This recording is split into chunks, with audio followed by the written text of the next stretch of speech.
got introduced to about him was like a collected talks of Brahmana, which were transcriptions of stuff he did from 36 to 39 in India. So he met a lot of different people in a lot of different conditions, and he wasn't like a fundamentalist. He would talk to where they were at, and he basically said there's only two real options. There's either realizing you're outmatched, you surrender, and you ask for a higher power to help you live. Yeah, that was one. To me, that's the AA way, or recovery way. Or you investigate the nature of the discomfort, whatever, and by seeing that it's not you, there's a possibility of getting out of it. Yeah. So those, I'm paraphrasing, but they're 2 points. So, as an action figure, the example that's more fitting to me is the surrender thing. Yeah. And so the surrender was, I'll give some more folks too. The surrender was more like a rude awakening. Yeah. There was a rude awakening because something actually intervened on me. It was just a regular day at the office. I was trying to stay loaded until I could get high. But I was running into that stubborn obstruction at the end when you're drinking, which is I had no money to talk people into what I had to talk people into do what I wanted them to do, and I wasn't doing too well with that. Yeah, so I was a very angry person also. But something happened and just got struck sober. Really, it was wild. I had no idea I got struck sober. That's only in hindsight. But something intervened and stopped the horizontal little flow, and didn't hit me. It hit something. You know, in AA they give it a vague thing called the innermost, yeah, which isn't in the thought system. It's just anything. Call it anything other than the thought system. So, what the message hit the innermost, which is more of me than, you know, the story of Paul. And because it seemed in life that I was unable to be convinced by consequences. You know, I got run over twice in one night. I'd overdosed tons of times, been shot at, jailed, everything like that. Nothing seemed to, you know, abort the mission of wanting to get out of me as me. You know, that was the problem. So something intervened and just struck me sober. It was wild. And the first clear message from that, which was striking me sober, was, I'm fucked, basically. That's what it revealed to me. It said, you know, I know this has been difficult to get through to you, but you're fucked. And, you know, you're not managerial quality. And I was convinced. Yeah. I mean, the system was. The system didn't convince itself. It reacted to being convinced. Something was convinced, and then the system had to sort of fucking make do with that. Because, yeah, I mean, it was done, the gig was up, and yeah.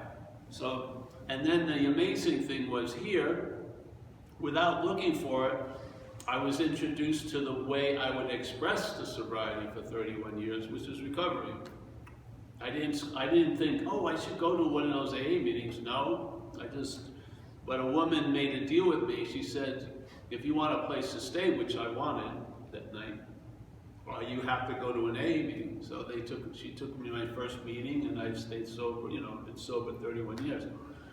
So that's a pretty cool demonstration of something doing for me what I couldn't do for myself. And then basically when that hits you,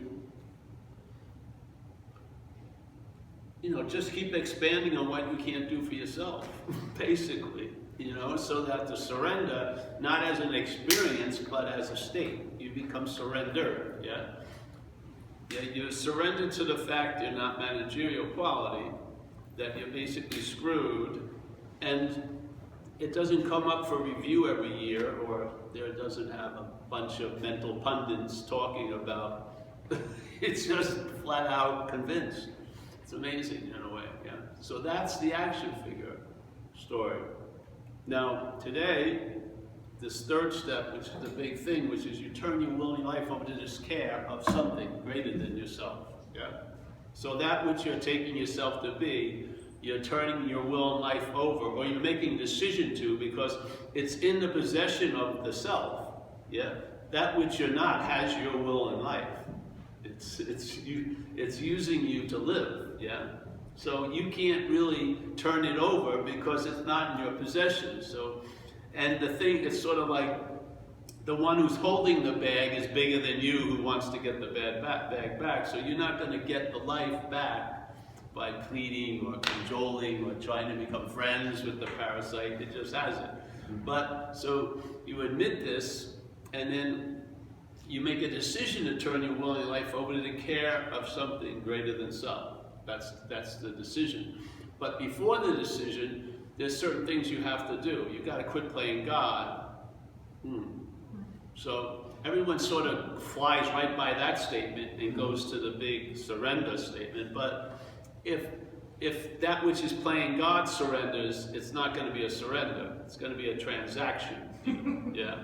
It's going to surrender on conditions and terms that it gets what it wants. If it doesn't, it will take it back until it fucks up again, then it'll surrender. Yeah, so it'll be that's not surrender, it's a transactional deal. Yeah, so if you see that which is, so what's playing God? See, everyone says quit playing God. So if you don't know what it's like to play God, how can you quit it? Yeah, I mean, really. So you need to have some knowledge. You got to sort of understand. You can't just flippantly say, all right, quit playing God and move on. All right, what does it look like to play God? You know, I'm not saying you're playing God. I'm saying, what does it look like to play God? Well, it looks like when I wake up in the morning, something tells me how the day's going to be before I even get up. That sort of sounds like playing God. Something tells me, you're a fucking loser, you know, and so sure that, and you're gonna be a loser. It doesn't matter what you do, you're not gonna, yeah, it sounds like playing God, doesn't it? It tells me how you're gonna be, she's fucking planning to stab me in the back, you have no idea, but it's going on and on, so it's, I would say those are examples of playing God, yeah. All right, so now, okay, now you don't see that you're identified as that which is playing God. So now that which is playing God hears it has to quit playing God. So now it tries to quit playing God. That's playing God. Yeah. This is the dilemma that non-duality captures. Yeah. You wanting to get out of you as you doesn't work. Yeah. Self can't get out of self. You can't use the Buddha to seek the Buddha. It's just there. It's not like on Wednesdays, Fridays, and Sundays, you know, it's not like, you know, it's a basic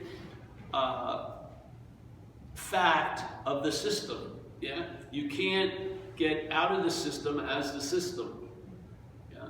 So in recovery, quit playing God, all right, but that which is playing God says it's that which is going to stop playing God. That's playing God ad infinitum. So it says in AA, you're going to have a new employer, yeah, being all powerful. So what is an employer? It's something that employs you, yeah. It uses you, doesn't it? So an employer uses you to make money. The employee is employing you to make money for itself, yeah. So having a new employer, so now something else is going to use you. Not the old thing that was using you, which is the bondage of self, you want to call it alcoholism or addiction. And the real addiction is the mental state's addiction to being a thing, you know, the doer, the feeler, all that. So that's taking us over. I like to call it like a parasite. So the parasite is employing you to express what it wants to express. So if you do a sociological study of addicts and alcoholics, thousands of different ethnicities, upbringings, they end up usually in the three same parking spaces: institutions, jails, and death. So there's got to be, here's all these thousands of different cars, but they're driven to the same fucking place. Yeah? So there's the same driver of thousands of cars. Yeah.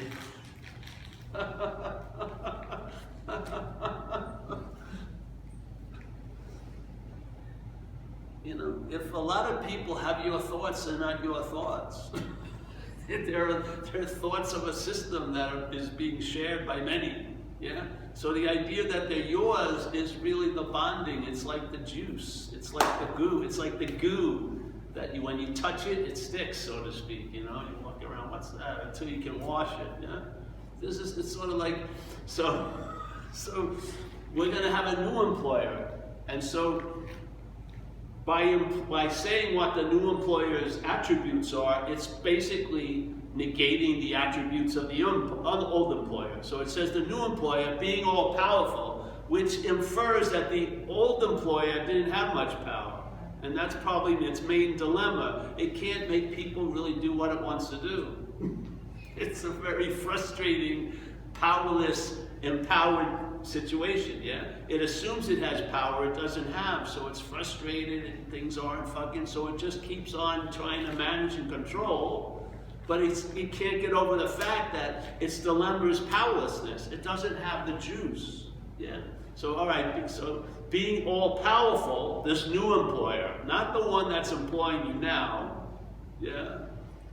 The new employer, and says, it's going to take care of you being all powerful if you do what?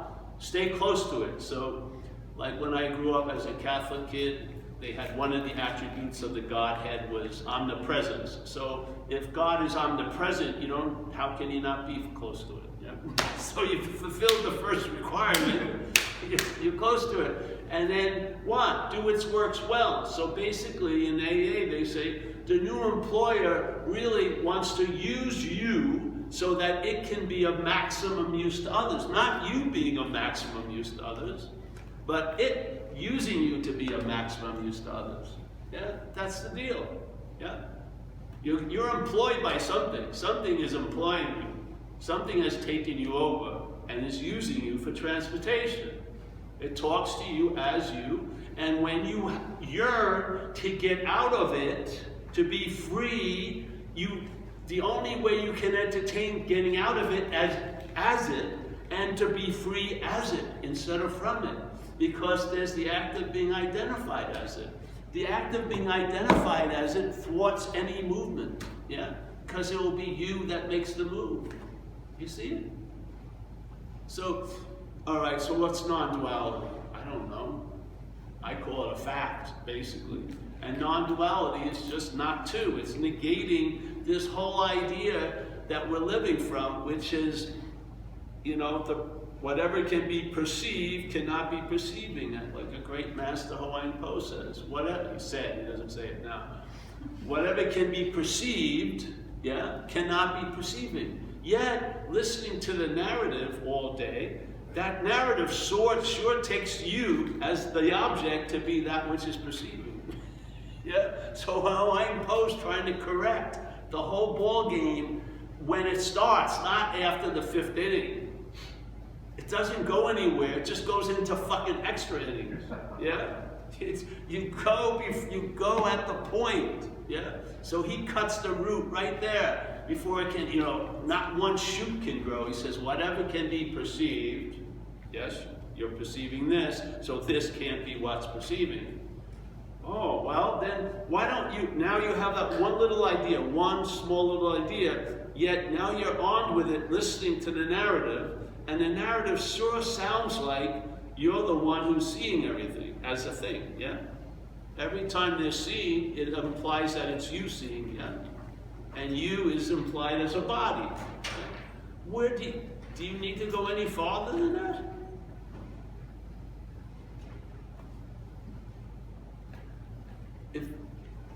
If one's listening, if not there isn't a one, but if there's listening to the narrative is based on you are that which is perceiving, and you are that as pictured as a body, yeah?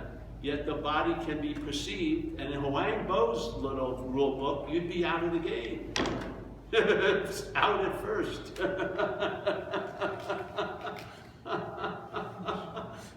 You want to go 800,000 feet away? Just go back to that point. Yeah? So non-duality is a simple negation. That's it. That's all it is. It's just saying not to. And so then it's up to us to feel what it's like to be two. Yeah? And basically, it's rooted in the dualism of being subject-object being mixed up. Yeah, this subjectiveness seemingly coming through because there is something aware of things that isn't a thing. So let's call it consciousness. Yeah.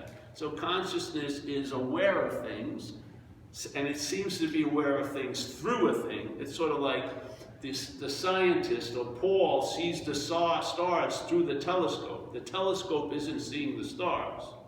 It facilitates seeing the stars. It's Paul that's seeing the stars, yeah?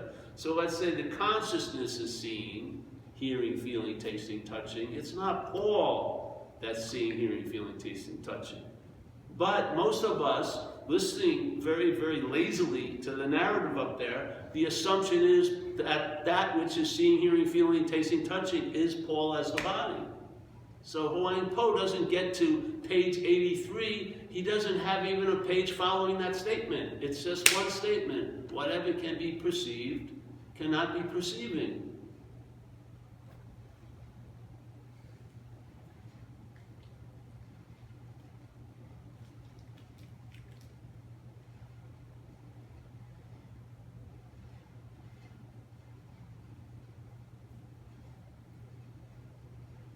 And if you attempt to correct the system as the system, it promotes the system. That's what it does, yeah? If you use yourself to find yourself, you're going to be blind. Yeah? If you use seeing, yeah? Because the seeing claimed by us is a form of looking. Yeah? It's the seeing still, yeah? But it's now been layered. It's been like an M&M shell has been put on it. And now that seeing, which isn't just here, has an intent a little bit. It's looking, yeah? Because seeing expressed through time is looking, yeah? That looking for the seeing as the seeing doesn't go anywhere.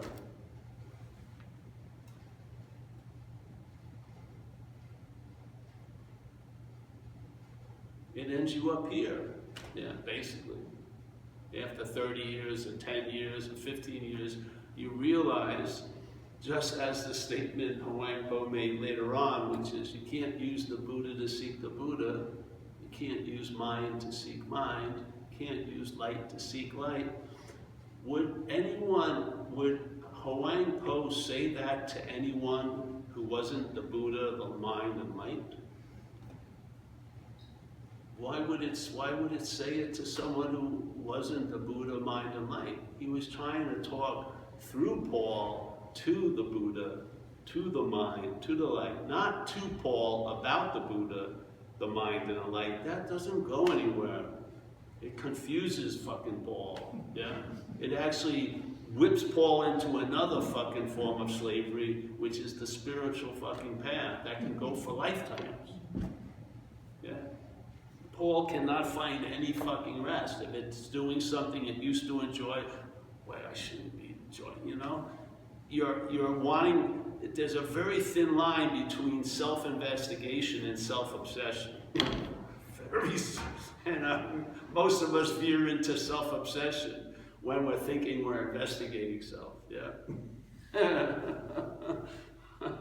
So I humbly believe that if he was here, he wasn't seeing Amelia and Paul and Andrew or whoever it's here. He was seeing the Buddha, and he was seeing mind, big mind, and light. And so he was just talking to Buddha, mind, and light, and just telling a simple thing. You can't use yourself to find yourself. It's not a big fucking deal.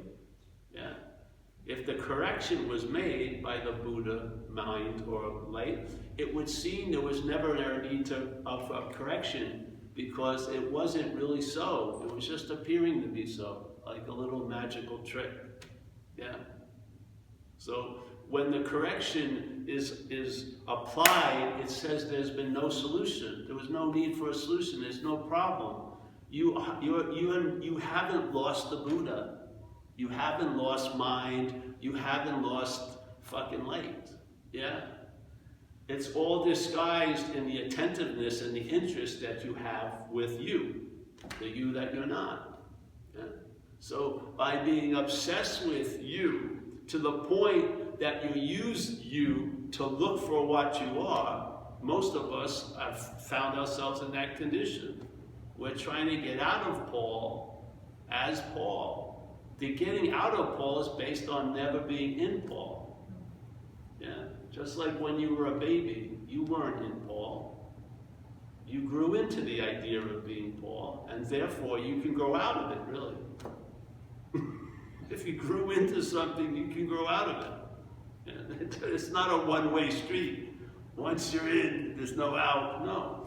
But in this case, you don't get out of self as self. You get out of self by realizing you're not in it. That's the realization. It looks like you've escaped, but the great wisdom of no escape was there was nowhere where to escape from. That's why you look like you got out, because there was never an in.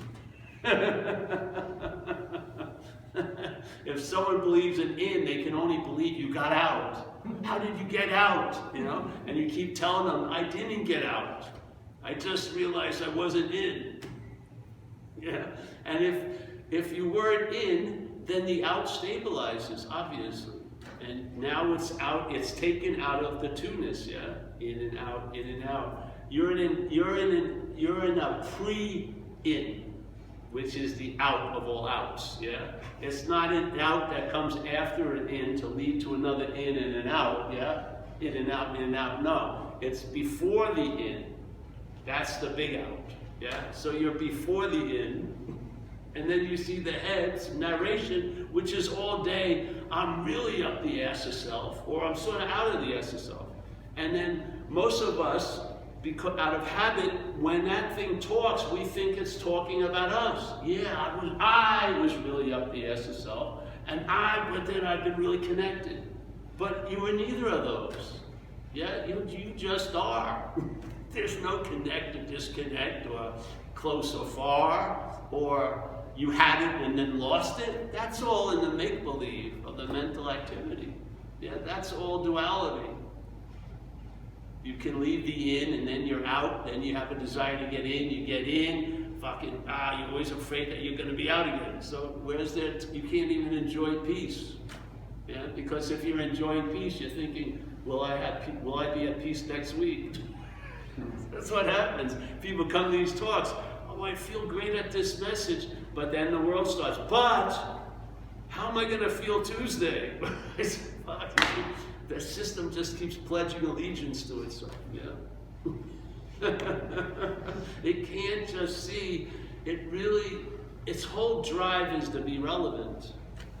And if it can't be relevant of being the one who finds the truth, it can sure be relevant to be blocking you off from the truth. That's its fallback mechanism. It's never going to bring you to the arrival of the arrivals. It's going to say, I'm obscuring it all. That's how powerful I am. I can separate you from the light of the Spirit. It's fucking ridiculous. You are the light of the Spirit. Yeah? But because we're giving it meaning and relevance all day, we're the one. Yeah? There's no thing called an illusion. And what illusion could fool reality other than when reality's into the illusion? The reality's got to be buying it. Yeah? Yeah. That's our role here. We only play it for 80 years, 70 years, 90 years. It's not a big deal. And especially every night when you go to sleep, it's like it never happened.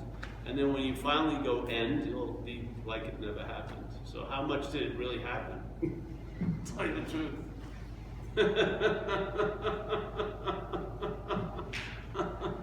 That which is always so is fucking always so. And where are you going to return? You're going to return to this? You were never even here. You're going to return to where you never left. That's the return. The return is, I never left. Yeah? We were talking the last few weeks about dreaming, dreaming at night. So let's say you're dreaming of a 5-second gulp of a soda one night. Or the next night you're dreaming of a 300-year epic when you're like, of course you're never like a street cleaner, you're a princess or a prince or something. You're always Cleopatra or fucking Rasputin or something. You're not like Tom, Joe Schmo. So 300 years. How long did it take to wake up from both dreams? When you woke up in the morning, Did you wake up faster to the 5-second dream, and then the 300-year dream, like a month? You know, there's got to be a ratio, 300 years to 1 month, 300 years of dreaming to 1 month of reality. What is it? A mouse. A mouse, good. It came to satsang. It's smarter than all of us. It came out of its hole. You know what I mean? Can you imagine? All right, 300 years. I know it was fucking real. Oh, no, it wasn't. So, but, you know, 1 month, no, it's just like that, isn't it? Yes or no? Does the experience of time in the dream migrate to when you woke up? No, fucking of course not. So basically, it's based on certain conditions, yes? That time seems to have a hold on us, yes. This is the awake dreaming. Yeah? It's going to be let go just like it did this morning.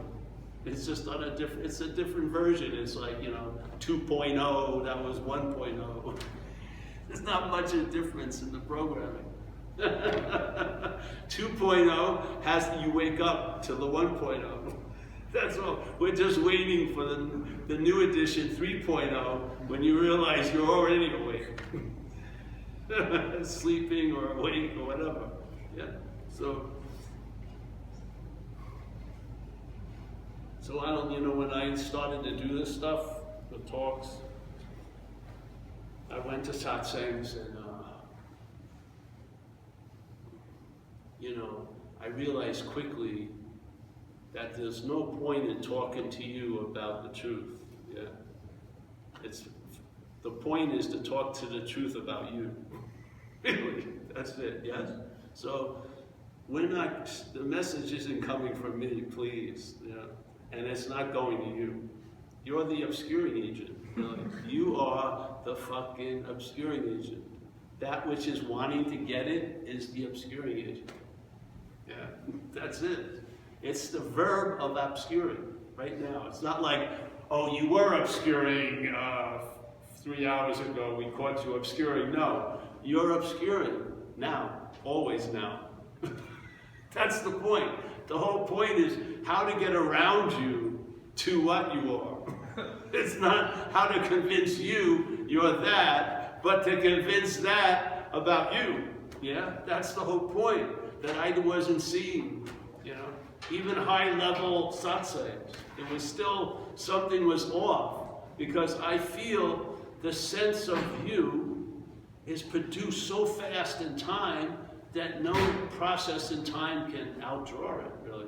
Yeah, I just don't see how something you do that takes time is gonna beat this. Yeah, and if you're not before it, if you come after it, it's using you to reinforce the idea of you. Yeah.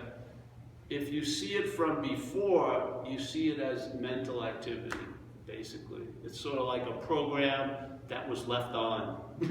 You just see it, yeah, and it's like, thank God you can look ahead, it has 50 years to go, you know. But it's finite, it's gonna run out.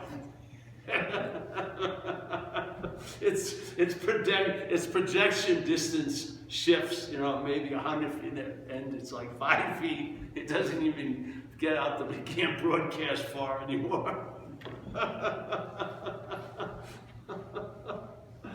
But you see it, yeah? The seeing is untouched. You don't have to push up. And like, remember the old Zen? The third? There was a great story about the third patriarch or whatever, and there was the second patriarch had a temple, and he had all these guys, and there was a very learned guy that was looking to be going to be the third patriarch of Zen, like the big honcho, yeah. And so they had to write down stuff, and the guy said something like, "Awareness is like a mirror, and our job is to polish it," yeah. And so he won, supposedly. And some guy who worked in the kitchen came by and said, "There's no fucking mirror and no one to polish it." That was the message. Now they ran that fucker off, but then the second patriarch found him and gave him the robes and the bowl. And then the other guy, the new guy, was looking to get that bowl back. And the newest guy said, hey, I fucking take it. But then he had a little satsang, and the second guy realized, oh, this guy's got it, really. Doesn't got it, he fucking doesn't want it.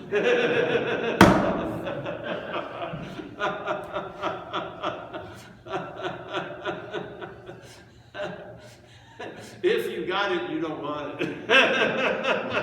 You see the pointlessness of wanting it.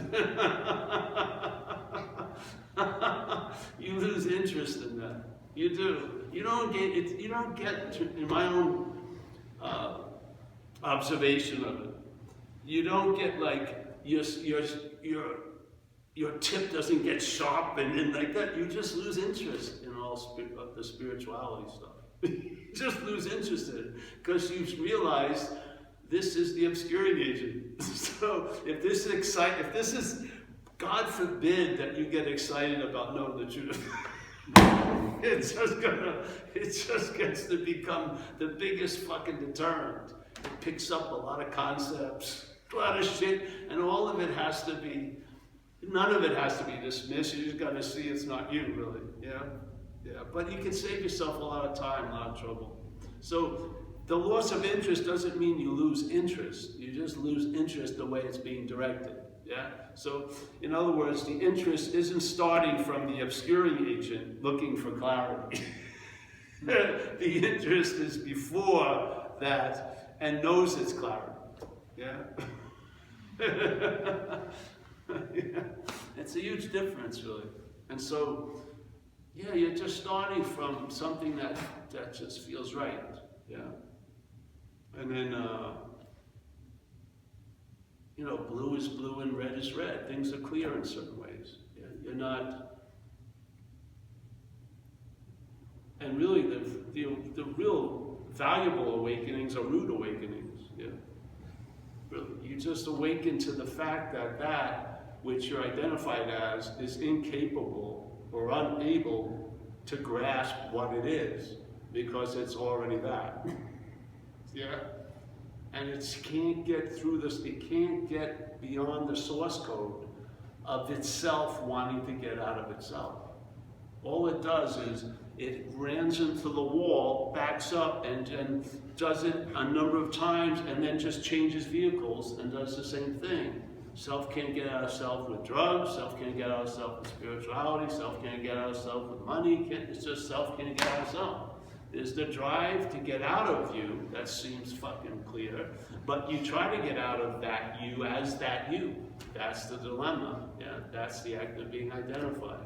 And it's not gonna break, it's just gonna keep changing vehicles and keep beyond hope, because it has enough evidence to realize it's failed. It cannot accept that. It doesn't come easily to it, yeah, the system. Yeah. In my case, you would think if I got run over twice in one night by a car while loaded, and I had months and months, 10 months in a hospital bed to have a thorough review of my life, that things would have changed, but it didn't. This is a very stubborn, pesky little thing. Yeah, it will arise, whatever you're doing, wherever you're doing it, and claim to be the doer of it all. It will, and if you're waiting for it not to happen, you'll be waiting a long time. It's mechanical. Yeah, that's what it does. As soon as it sees a verb, it uses it to imply itself as a noun. Yeah. So I saw it. It's very clear. It goes like this. You can look at the basic of consciousness. So seeing, hearing, feeling, tasting, touching, you can see this. You'll see it. Seeing, hearing, feeling, tasting, touching, those 5 gates consciousness is moving through. It could move through 800,000 gates. It's not, consciousness is not defined by the little openings it's going through. I mean, if you have light coming through a piece of cardboard with 6 pinpricks, that's not the amount, there's huge light that is going through this, yeah? So there's seeing, hearing, feeling, tasting, touching. That's conscious contact, as we say in AA, I feel. All right, so the seeing, obviously, something arises after the seeing and claims the seeing to imply the seer, doesn't it? Has to.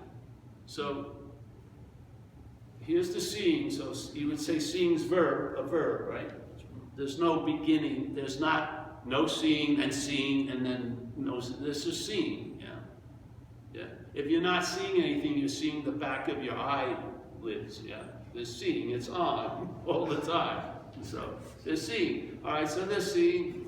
What mental state comes after the seeing and says, "Oh, the seeing implies there's a seer." Not even implies, it's evidence. It's complete, undisputed evidence.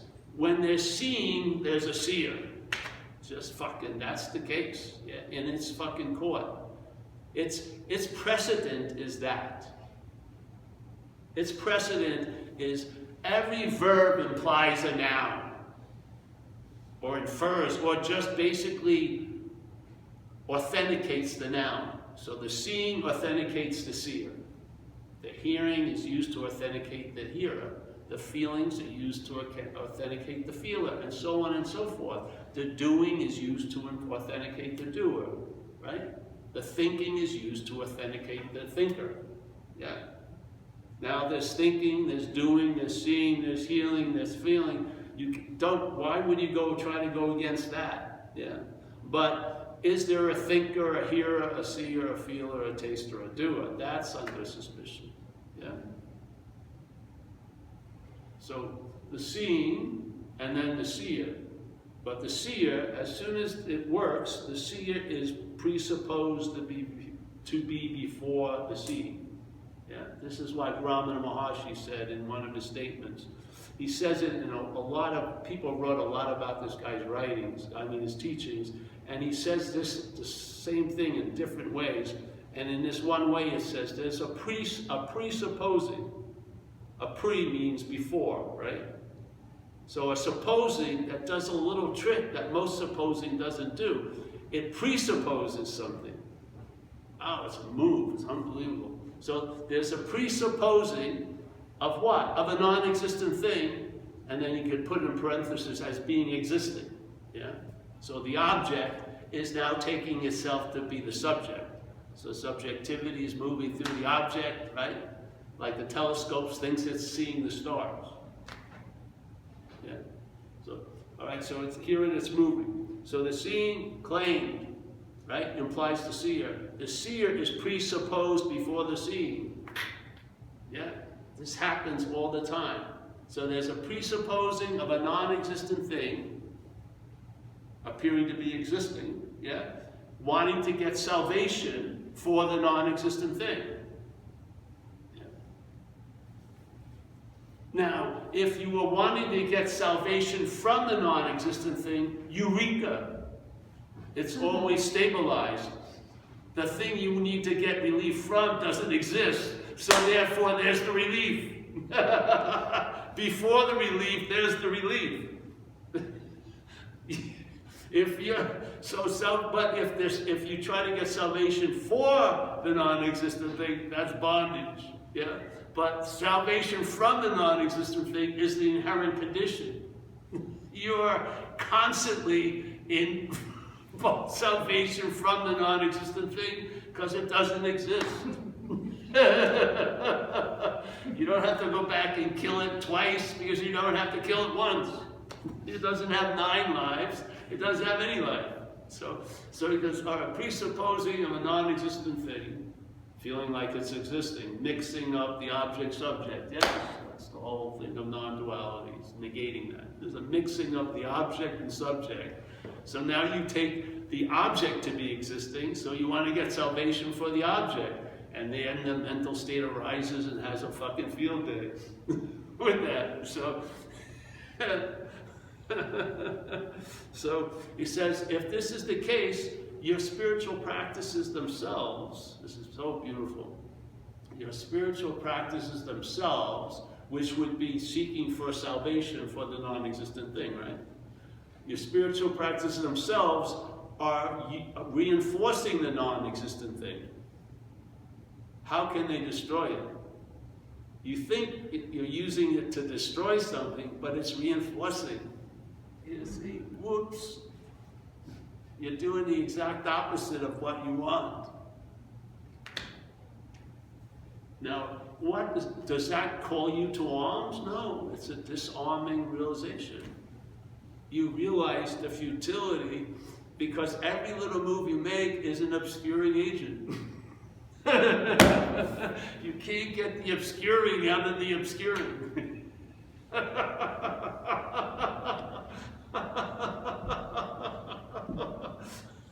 You can try to unobscure it for fucking years. You have to live on constant vigilance. When is it going to be obscured again? It seems so easy. So, all right, so what are you going to do? Yeah. I don't know. You'll find out. But maybe you can start feeling like, see, this is how it translates to the action figure. You feel like you're being directed, yeah, by something other than what was directing before. Yeah, so you feel like you've had an upgrade or something, and now things come back that haven't been available, like intuitiveness, you know, a sense of things, you know, maybe some discrimination. I don't know. Maybe you can learn. You've observed, like, you know, doing things. I don't know what. You'll find out. But you'll be on a different wavelength here as the action figure. Yeah? And the action figure has its place here. I mean, you can't null and void the action figure here. Yeah? You don't want to go into like existential nihilism because the action figure does better with a purpose, so you make shit up. Yeah? You don't want to fucking starve it.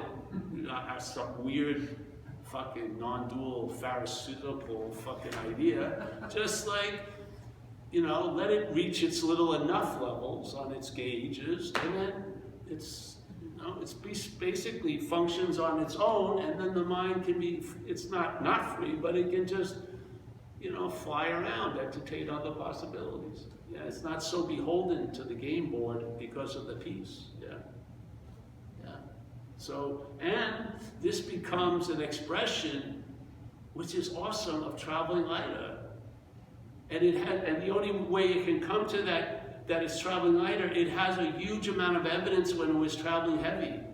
So it's in a way dreaming out of duality through duality. Yeah, it has a comparison. Jesus, when I was listening to this one GPS, I was visiting jails, the certain situations, Now, I'm not.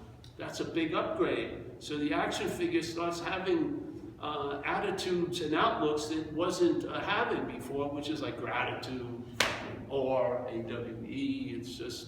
It's one, you know, it has wonder again. It's available to other people. It senses that presence. It's not that presence, but it is that presence in a way. It senses the presence, and then if you're present and available, you're of service. So now it finds a purpose that really brings out the best in it, really. Yeah. And so it travels later, and then in a sense, it hits a conclusion like, what more did it want? It doesn't want to be the chariot of the gods. It knows it's a Toyota. It does. It knows it's got a fucking cranky, broken GPS, but hey, it can express things like gratitude and, you know, a lot of things. And maybe it can, if it had the oxygen of acceptance, it would do a lot better than constantly being used to get better and spur on, and to be punished for not being so good, you know. And it's better, you know, was it really helpful to this to hear the word awakening or enlightenment? Probably not. I mean, look at what people have done at these type of talks with words that mean the exact opposite. They produce suffering with the word enlightenment and awakening. What more examples do you need? Yeah. If that which you're relying on and wanting to become saved as uses the word enlightenment to beat the shit out of itself, fuck it. God forbid it goes to heaven. It'll be like, it'll make it hell in a day. Yeah, so, yeah.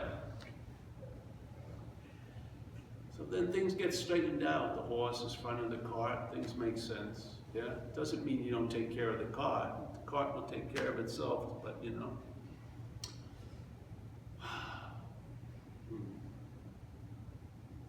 So if you listen to the talks, all the information's there to support this possibility. We stay pretty much on point. We're trying to always describe what we're not to what we are. Yeah? Every talk, we're always we're doing it. We're describing this because you can describe what you're not. You can. You can understand what you're not. You're experiencing what you're not all day. You can study what you're not. But you can't apply that to what you are. The only possibility we have concerning what we are is being it, and we are being it. Yeah? The thinking doesn't make it so or not so. We are being it. Yeah? So, interest and attention. You can't move the interest and attention. That would be interest and attention. You lose interest and attention, it moves, and maybe it starts settling. And to me, that sense of onness or presence is just undirected interest and attention. It's not being used to support the narrative of you as the doer, the feeler, the thinker. Yeah? It loses interest in going to yesterday and tomorrow. Yeah? The head will go, but it doesn't follow. It just stays right here. And you're seeing, hearing, feeling, tasting, touching. You're observing shit. You're expressing shit. Yeah. Yeah. And hopefully, and then I'm assured you'll be put to use, for sure.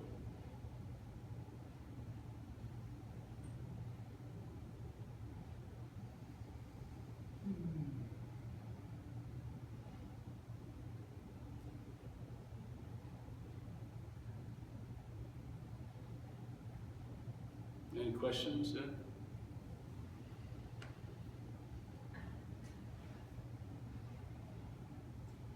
I'm keeping the window open longer than I usually do. No. All right. And listen, if you don't know, we have that website, Zen Bitch Slap. I think that's how you get to the YouTube. It's Zen Bitch Slap, all that. Both. How do you get to the videos?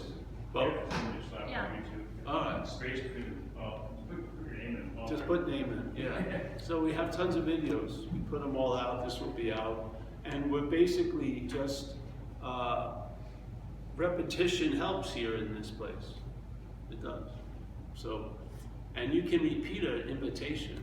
I'd hate to repeat a thesis, but an invitation you can repeat. Yeah. And it meets you like almost like a lazy Susan. You never know. Gets through, yeah, to that which you are, and then, that which you are is in timelessness, yeah, it's not in it, it is timelessness, yeah? So, a huge amount of data or knowledge can occur in no time, yeah. And there's no storage, because you don't have any of it. It just comes through, it does its little mark, yeah.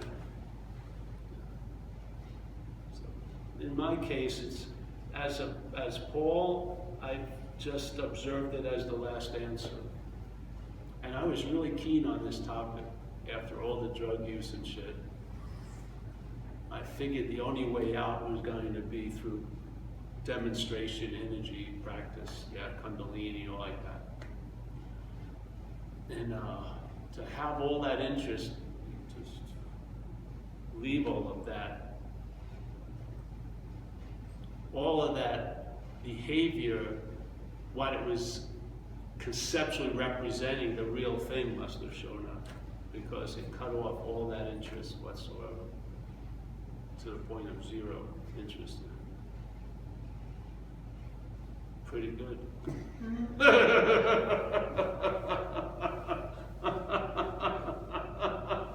I mean, I never get gypped. I'm here all the time.